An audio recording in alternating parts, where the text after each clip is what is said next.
Olá, eu me chamo Dilton Góes e o nosso projeto chama-se Ai de mim se não evangelizar.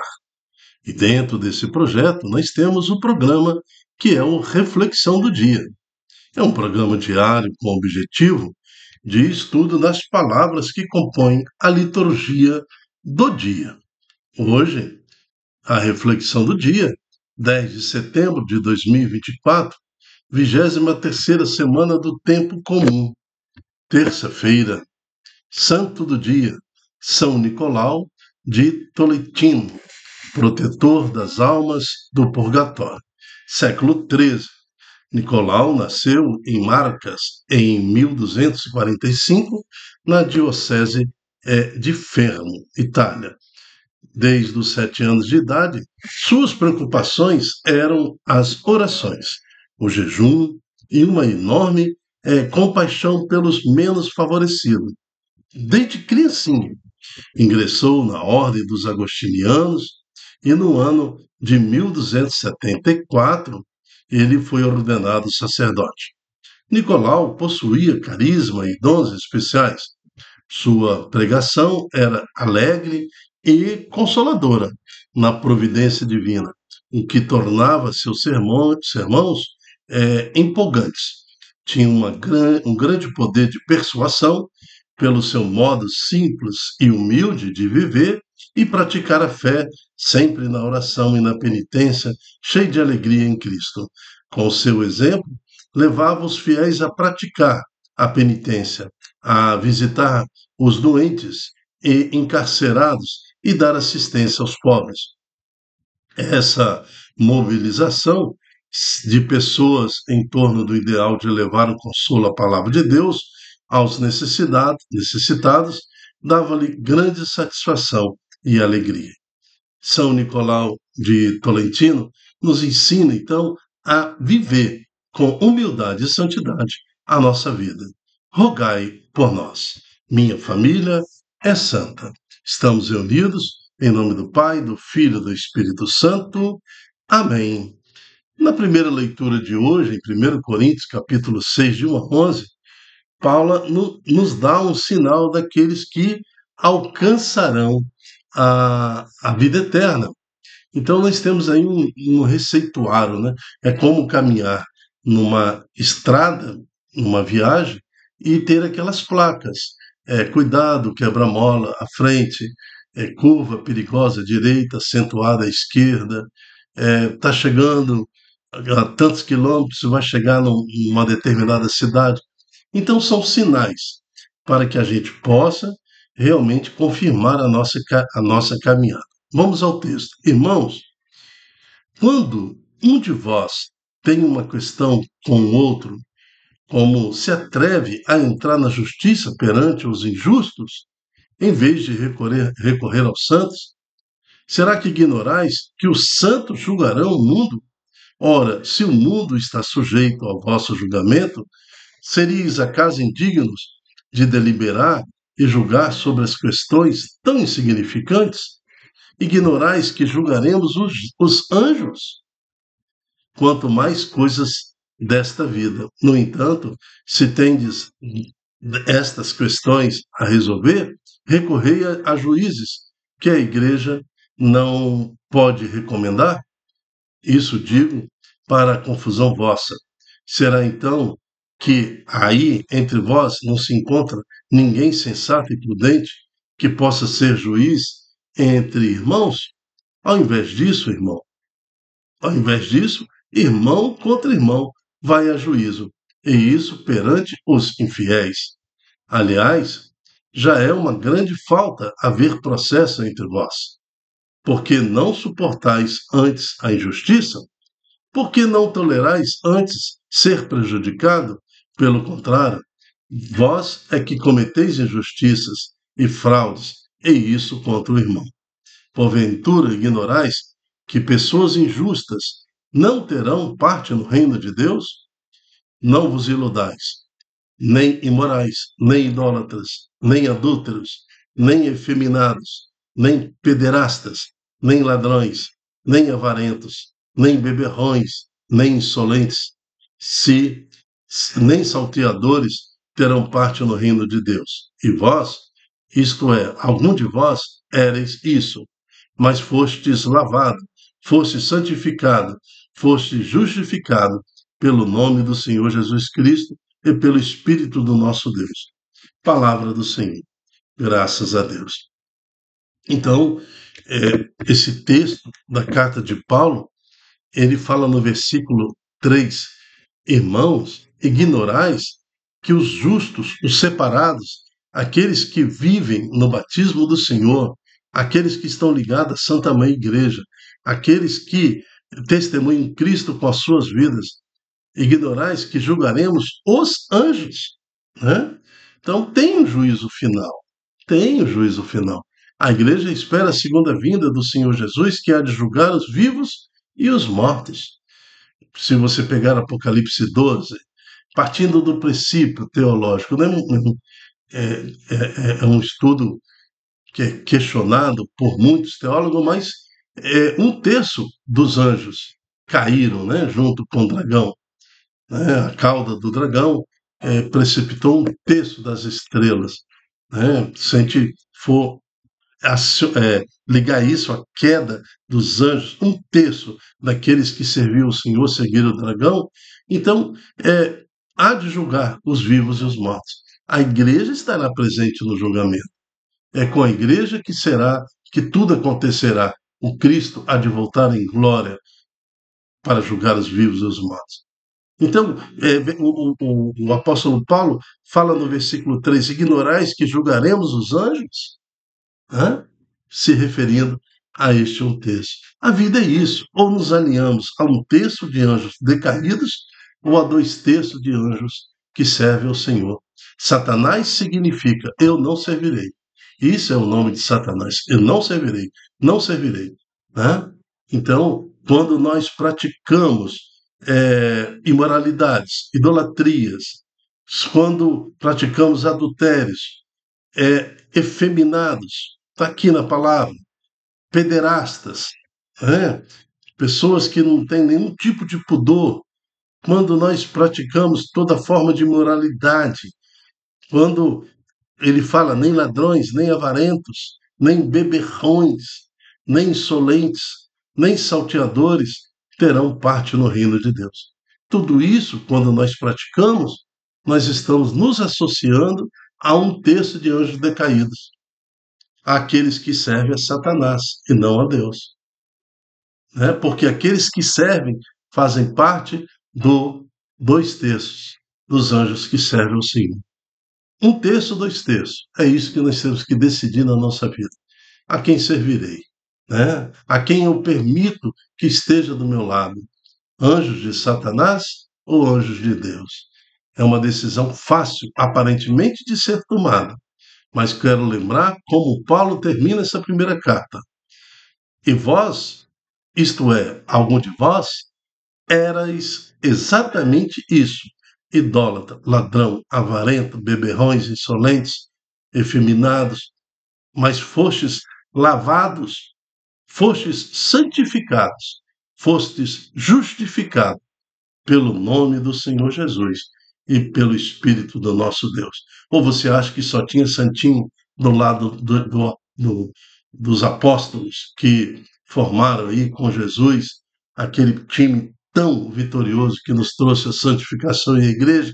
Os primeiros discípulos eram todos santos? Nada disso. Olha, Judas Iscariotes, aquele que traiu Jesus, olha como que todas as atitudes deles eram exatamente como descreveu aqui no versículo 10, mas foram santificados, foram lavados, foram purificados na vivência do batismo, como nos ensinou e como fez São Nicolau de Tolentino. Este homem, preservado por Deus, né, santificado por Deus desde a sua mocidade, mas para morrer santo, ele lutou e combateu contra as tendências pecaminosas que o cercavam, né, como todo adolescente, todo jovem, mas permaneceu firme, nos dando esse exemplo de santidade. Que a santa palavra do Senhor nos faça merecer o Espírito Santo. Um terço, dois terços. Nós temos que decidir. Ou seguiremos um terço de anjos decaídos, ou permitiremos 2 terços de anjos que servem ao Senhor do nosso lado, para a honra e glória do Senhor? O responsório de hoje é o Salmo 149. O Senhor ama seu povo de verdade. Então, há verdade no amor de Deus para conosco. O Senhor ama seu povo. Que sejamos esse povo, né, que canta glórias ao Senhor, que canta louvor, que pratica a justiça, que pratica a santidade, a exemplo de São Nicolau, né, de Tolentino, esse santo de hoje, que nós estejamos sempre dispostos à caminhada de santidade. Amém. Evangelho, o Senhor esteja conosco. Ele está no meio de nós. Proclamação do Evangelho de Jesus Cristo, segundo Lucas. Glória a vós, Senhor. Então, no Evangelho de hoje, nós vamos ver exatamente isso. O momento em que o Senhor chama os apóstolos para compor aí a base da Santa Mãe Igreja, que até hoje tem seus apóstolos, né, nas sucessões apostólicas. Então, cada bispo da Santa Igreja representa também um apóstolo do Senhor. Esta Igreja Apostólica, Católica, Universal, católica quer dizer universal, que tem sua sede em Roma, porque assim foi desejo de Deus que Pedro fosse para Roma, que Paulo fosse para Roma, que Lucas estivesse em Roma, que Marcos estivesse em Roma. Então, a igreja ela se consolida em Roma e tem a sua sede até os dias de hoje em Roma. Isso, a igreja é iniciante, a igreja apostólica, os apóstolos. A igreja ela se desenvolve para todo o mundo a partir de Israel, com o testemunho e vida de Jesus, e depois se propaga para todo mundo a partir de Roma. Por isso que a igreja é apostólica, né? Ela é universal, católica, e tem sua sede em Roma. Mas vamos ao Evangelho. Naqueles dias, o Senhor Jesus foi à montanha rezar. Passou a noite toda em oração a Deus. Ao amanhecer, chamou seus discípulos e escolheu 12 entre eles, os quais deu o nome de apóstolos. Simão, em quem pôs o nome de Pedro, e seu irmão André, Tiago e João, Filipe e Bartolomeu, Mateus e Tomé, Tiago, filho de Alfeu, e Simão, chamado Zelota, Judas, filhos de Tiago, e Judas Iscariotes, aquele que se tornou o traidor. Jesus desceu a montanha com eles e parou num lugar plano. Ali estavam muitos de seus discípulos e grande multidão de gente de toda a Judéia e de Jerusalém, do litoral de Tiro e de Sidônia. Vieram para ouvir Jesus e serem curados de suas doenças. E aqueles que estavam atormentados por espíritos maus também foram curados. A multidão toda procurava tocar Jesus, porque uma força saía dele e curava a todos. Palavra da salvação, glória a vós, Senhor. Então, Jesus, no versículo 14, ele chama e dá nome aos apóstolos. Então você vê que Simão, Mateus, Tomé, Tiago, filho de Alfeu, Simão, chamado Zeló, até Judas, os Iscariotes, e Judas, filho de Tiago, todos eles compõem ali esta força que são a Igreja Apostólica com Cristo Jesus. Agora, voltando ao texto, segundo, à primeira leitura, e vós, isto é, alguns de vós, éreis isto. Era o quê? Ladrões, avarentos, beberrões, insolentes, salteadores, né, do reino de Deus, imorais, idólatras, adúlteros, efeminados. Eres isso. Mas é o próprio Cristo que santifica pelo Espírito Santo aquele que ele escolhe, que são dóceis à palavra de Deus. Então nós temos 12 homens que nem entendiam praticamente o que estava acontecendo com eles nesse convite de Jesus, mas foram dóceis ao Espírito, aí se associaram a 2/3 dos anjos que servem ao Senhor. Aquele 1/3 de anjos que não serve ao Senhor, ou seja, o time de Satanás, agora eles compreendem que são adversários. Então, eu tenho que evitar a convivência, eu tenho que não permitir, né, a minha associação a esses anjos que não servem ao Senhor. Então é uma luta espiritual que, a partir do momento do convite de Jesus, estes homens passam a viver todos os dias, todas as horas, caminhando, andando, trabalhando, vendendo, comprando, casando e dando-se em casamento, construindo. Você tem que estar atento. A regra é 1/3, 2/3. Nós precisamos estar associados aos 2/3 dos anjos que servem ao Senhor. Por quê? Que falta de inteligência quando eu pratico tais coisas já faladas na primeira leitura, eu estou me associando àqueles que não servem ao Senhor. E quando você vê a tradição da palavra Satanás, é não servirei, não servirei. Então é uma lógica tão clara, é uma lógica teológica tão clara, que às vezes a gente passa assim a não entender, né?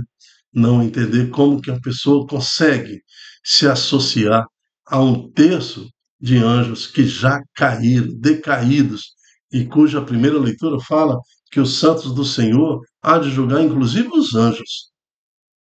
Mas eu quero também finalizar a reflexão do Evangelho de hoje falando que o Senhor subiu a montanha para rezar. Na montanha, ele desce. Ao descer, quer dizer, montanha, lugar santo, mais próximo de Deus.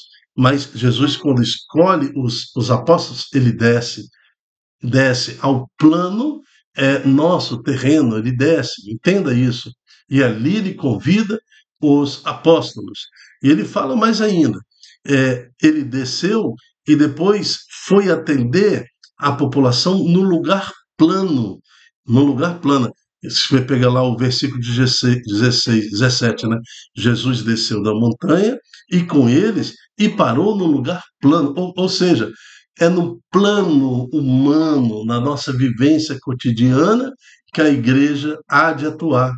Então, ele convida, ele ora na montanha, desce, convida os apóstolos e depois pratica o ser igreja no lugar plano, na realidade do homem, na realidade da mulher, na nossa realidade, nas nossas famílias. E é um grande convite de hoje para sermos igreja em Jesus Cristo, viver o nosso batismo, a exemplo do santo de hoje, né, que nos trouxe a sua vivência, São Nicolau, dentro da prática religiosa e da prática de um verdadeiro cristão. Eu me chamo Dilton Góes e quero te fazer um convite. Seja você também um evangelizador, divulgando em suas redes sociais este estudo, esta pregação, para que mais corações possam escolher com sabedoria e livres pertencer a estes 2/3 que glorificam ao Senhor e renunciar a este 1/3 que não serve ao Senhor, portanto, serve a Satanás. Até a próxima, se Deus quiser. Tchau, tchau.